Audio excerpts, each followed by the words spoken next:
ಬಿಸಿಲಿನ ಹೊಂಗಿರಣದ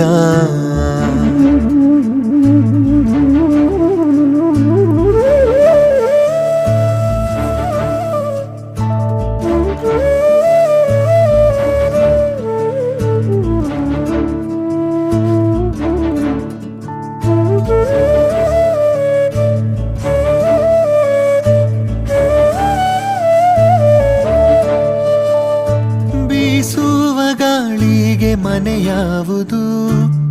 ಆಕಾಶಕ್ಕೆ ಮೊದಲು ಕೊನೆಯಾವುದು, ತಿರುಗಾಡೋ ಕಾಲಕ್ಕೆ ಊರ್ಯಾವುದು, ಆ ಸೂರ್ಯ ಚಂದ್ರ